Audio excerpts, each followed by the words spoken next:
esta paz eu sinto em minha alma. Não é porque tudo me vai bem, esta paz que eu sinto em minha alma é porque eu amo meu Senhor. Não olho circunstâncias, não olho seu amor. Não me guio por vistas, alegre estou. Não olho circunstâncias, não olho seu amor. Não me guio por vistas, alegre estou.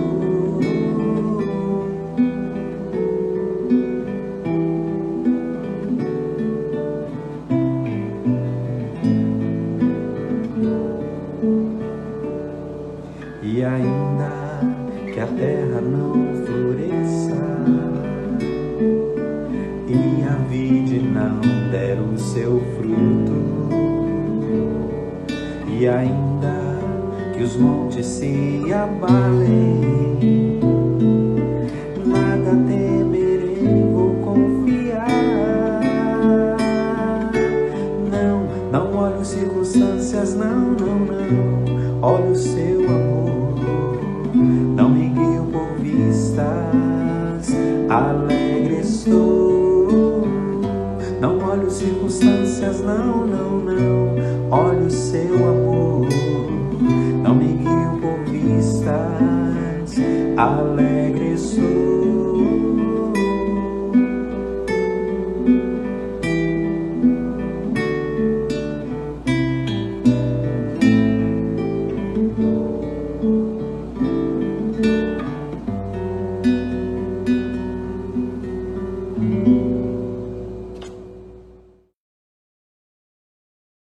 Caros irmãos que participam do culto das quartas-feiras à noite, graça, misericórdia e paz.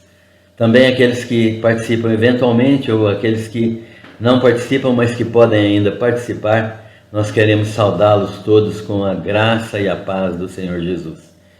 Nós estamos estudando a primeira carta do apóstolo João e na semana passada nós falamos da introdução e uma parte do primeiro capítulo. Hoje nós vamos dar continuidade a este estudo poderoso. Esta carta do apóstolo João não é uma carta pessoal como as outras duas, né? Segunda e terceira João. Não é uma carta pessoal no sentido de que não é uma carta dirigida a uma pessoa em particular ou uma igreja em particular. É uma carta geral. Na verdade, trata-se de um tratado religioso que defende a divindade do Senhor Jesus Cristo, que defende a prática do amor cristão como manifestação do caráter de Cristo e que defende a vida cristã levada a efeito em obediência à palavra do Senhor para testemunho junto ao mundo. É nesse sentido que a carta foi escrita e nós queremos aproveitar ao máximo essa carta do apóstolo João. Nós vamos fazer a leitura de alguns versículos aqui para a nossa meditação nesta noite. 1 João, capítulo 1, dos versículos 5 do versículo 5 até o 9. Ora, a mensagem que da parte dele temos ouvido e vos anunciamos é esta: que Deus é luz e não há nele treva nenhuma. Se dissermos que mantemos comunhão com ele e andamos nas trevas, mentimos e não praticamos a verdade. Se, porém, andarmos na luz como ele na luz está, mantemos comunhão uns com os outros, e o sangue de Jesus Cristo, seu Filho, nos purifica de todo pecado. Se dissermos que não temos pecado, a nós mesmos nos enganamos e a verdade não está em nós. Se confessarmos os nossos pecados, ele é fiel e justo para nos perdoar os pecados e nos purificar de toda injustiça. Se dissermos que não temos cometido pecado, fazemo-lo mentiroso e a sua palavra não está em nós. Vamos orar. Senhor, nós te agradecemos pelo privilégio de termos a tua palavra em nossas mãos. Louvamos o Teu nome, porque o Senhor tem sustentado a nossa vida até aqui, tem nos preservado para a Tua honra e para a Tua glória. Nós Te agradecemos pela oportunidade de estudar esta palavra juntamente com os irmãos e pedimos ao Senhor que abençoe o estudo desta palavra para que a ministração do Teu Santo Espírito ocorra na nossa mente, no nosso coração e que nós sejamos apenas instrumentos do Senhor nesta transmissão. Nós oramos agradecendo ao Senhor por todas as Tuas bênçãos, em nome do Senhor Jesus. Amém. O texto iniciado no primeiro versículo deste primeiro capítulo é um texto que mostra o apóstolo João falando aquelas comunidades da Ásia Menor. Essa carta é como se fosse uma circular que foi enviada a muitas igrejas, né? As igrejas da Ásia Menor. Parece-nos que no final do ministério do apóstolo João, já no final da sua vida, quando ele estava aí próximo de 95, 100 anos de idade, ele estava como líder, supervisor, apóstolo, supervisor de todo o trabalho na Ásia Menor. A Ásia Menor é uma região ao norte do continente da Ásia, que era uma província romana, que tinha muitas cidades ali, cuja capital era Éfeso. Então, de Éfeso, o apóstolo João dirigia-se a todas as igrejas por meio de cartas e por meio de algumas visitas pessoais que ele fazia também. Portanto, o apóstolo João estava mandando esta correspondência a todas as igrejas da Ásia.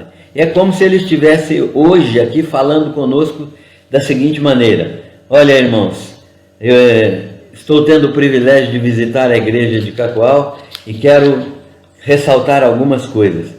Eu quero dizer para os irmãos que, apesar de muita gente não acreditar em Cristo, não acreditar na sua encarnação, não acreditar que Ele é o Verbo que se fez carne, nós não estamos falando de uma visão, não estamos falando de uma miragem que nós vimos, que eu e os outros apóstolos vimos, ou sonhos. Nós estamos falando de algo real, algo material, algo que impressiona os nossos sentidos, cujos ouvidos, mãos e todos os sentidos foram juntos impressionados.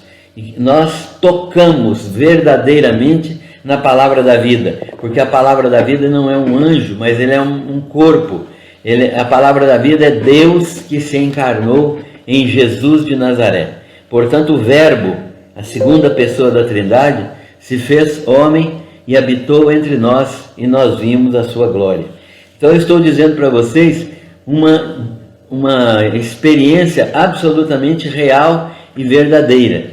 É uma experiência absolutamente existente na nossa vida, uma experiência que foi realizada no nosso viver, não só meu, como dos demais apóstolos.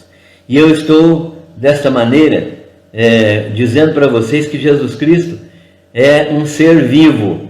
Ele é Deus eterno que se materializou na forma humana, porque o Espírito Santo engravidou Maria, né? Maria, esposa de José, ficou grávida pela ação do Espírito Santo e por isso nasceu o nosso Salvador. Nós estamos falando então da vida eterna, que a vida eterna é uma pessoa. A vida eterna não é algo etéreo, não é algo assim que a gente fala, mas não sabe o que é, como se a gente estivesse falando de saudade, ou falando do vento, ou falando de qualquer outra coisa assim. A palavra vida eterna é uma palavra eterna, criadora, poderosa, que estava com o Pai, mas foi manifestada a nós que convivemos com ela e testificamos verdadeiramente dela. Por isso, meus queridos irmãos de Cacoal, estou dizendo que tudo que estamos anunciando a vocês por meio desta carta é que vimos e ouvimos. Não tem nada inventado aqui, nós estamos falando daquilo que realmente aconteceu. Estamos anunciando para que vocês creiam. Eu estou falando a verdade porque eu estive com Jesus, eu vivi com Ele, eu toquei nele, nós tivemos um relacionamento humano normal e nós tínhamos amor genuíno uns pelos outros, e é por isso que nós podemos falar daquilo que temos visto e ouvido. E estamos anunciando para que vocês creiam. Vocês podem crer. Esta palavra que está sendo anunciada hoje a vocês é uma palavra que vocês podem crer porque ela é verdadeira. E tenham comunhão conosco. É importante porque por meio desta palavra vocês vão ter comunhão conosco. Quando vocês receberem esta carta, certamente eu já terei morrido há muitos séculos. Mas vocês terão comunhão comigo e com os outros apóstolos por meio desta palavra. Porque esta palavra viva, verdadeira e eficaz. Ela é uma palavra real que toca as nossas vidas. E nós queremos que a igreja de Cacoal seja abençoada e a nossa comunhão seja fortalecida. Nós temos comunhão com os irmãos porque somos seres vivos que estamos agora aguardando a ressurreição do corpo para vivermos para sempre com Jesus, como os irmãos de Cacoal também têm essa esperança. Nossa comunhão é com o Pai e com seu Filho Jesus Cristo. Isto é, a nossa comunhão é com todos os que creem em Jesus Cristo e com todos aqueles que creem no Pai e no Filho. E a nossa comunhão é, portanto, com o Pai e com o Filho. A base da nossa comunhão, portanto, é que vocês possam regozijar-se em que a nossa comunhão é verdadeira. A comunhão que eu tenho com Jesus, meu Senhor, a comunhão que eu tenho com o Pai, meu Deus, é a mesma comunhão que eu posso ter com vocês após compartilhar a leitura desta carta. Então, quando vocês leem e estão acreditando naquilo que eu estou falando, a comunhão de vocês é comigo, que já estou na glória, e a comunhão é com Deus e com o seu Filho Jesus Cristo. É maravilhoso poder pensar, queridos, que João está dizendo que nós podemos ter comunhão uns com os outros, e esta comunhão está fundada não na presença física de João conosco, porque ele não está mais aqui, mas na presença do Espírito Santo que está nele, que está no Pai, no Filho e que está em nós também. É maravilhoso poder imaginar isso e saber que mesmo quando estamos separados, como nesta pandemia, nós podemos ter comunhão uns com os outros. E a nossa comunhão é com o Pai, com seu Filho Jesus Cristo, diz o apóstolo João. O apóstolo João continua dizendo, escrevemos isto a vocês para que vocês também tenham alegria. Regozijem-se, porque a verdade é esta que nós estamos expondo. A base da nossa comunhão é a comunhão individual, isto é, não há possibilidade de alguém ter comunhão sem que individualmente tenha comunhão com o Pai. Ou seja, nenhum salvo deixa de ter comunhão, assim como nenhum não salvo pode ter comunhão. A base da nossa comunhão é individual, é a minha comunhão com o Pai e com o Filho, que me permite ter comunhão uns com os outros, com os meus irmãos de Cacoal e com os meus irmãos do passado. Portanto, a base da nossa comunhão é a comunhão individual de cada um de vocês, queridos de Cacoal, com o Pai e com o seu Filho Jesus Cristo. É por isso que eu estou escrevendo esta carta e anunciando a vocês isso, que vocês têm comunhão de filhos, e essa comunhão de filhos é que nos torna todos irmãos em Cristo Jesus. Nós todos somos irmãos exatamente por causa disso, porque somos filhos do mesmo Pai. Sendo filhos do mesmo Pai, somos da mesma descendência. Louvado seja o nome do Senhor. E João agora, meus queridos, fala da mensagem ouvida. Ele explica direitinho o que ia acontecer, Ele explica que tudo aquilo que nós estamos recebendo hoje nesta carta é verdadeiro, e agora ele fala da mensagem que nós recebemos. Qual é a mensagem que foi ouvida de Jesus Cristo, que o apóstolo João ouviu de Jesus Cristo e que ele está nos transmitindo? Primeira mensagem, ele diz que aquilo que da parte dele ouvimos e temos ouvido e vos anunciamos é, primeiro, que Deus é luz. Deus é luz. O que significa que Deus é luz? Não há nele treva nenhuma. Deus é luz significa que ele é pureza, que ele é santidade, que Deus é absolutamente sem mistura, puro, sem mistura, que ele é a luz absoluta, a clareza absoluta, a verdade absoluta que não pode ser escondida.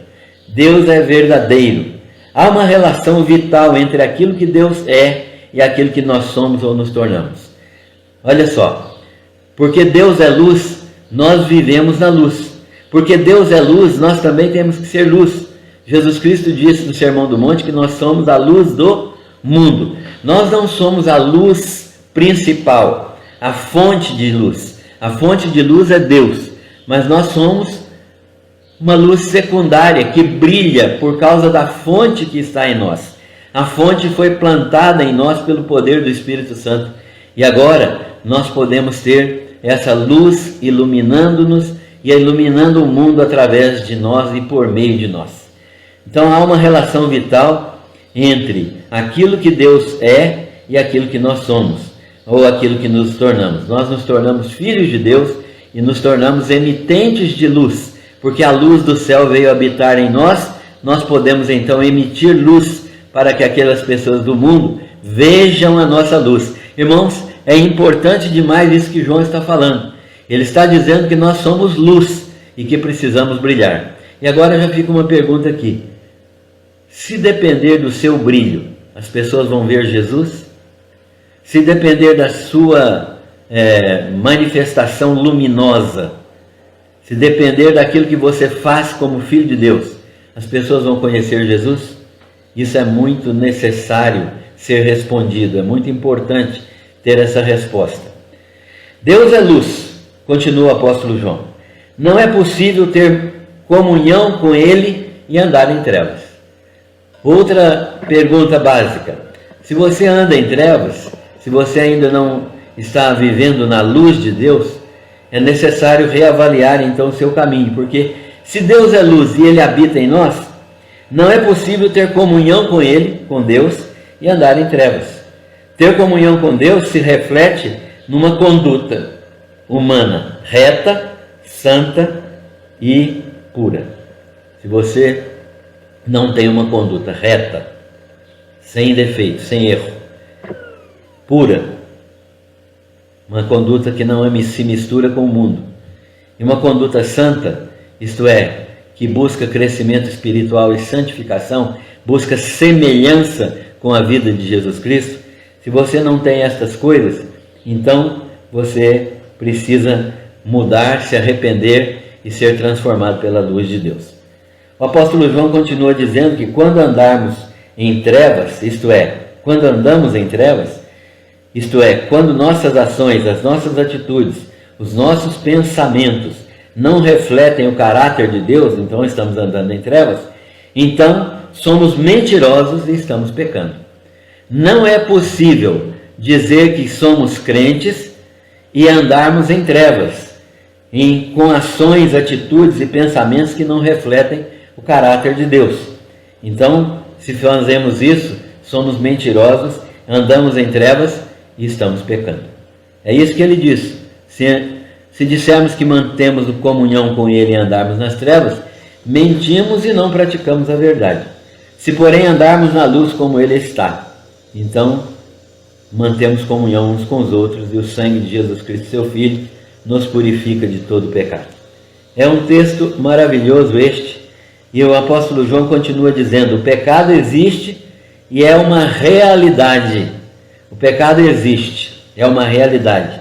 Não adianta dizer que nós não pecamos, porque é uma realidade maligna que entra em nossa mente, que entra em nosso coração, que contamina nossas ações, nossos sentimentos, nossas emoções, nossas motivações. Até aquilo que vamos fazer ainda, a motivação pode ser inadequada. Muitas vezes fazemos coisas boas com a motivação errada.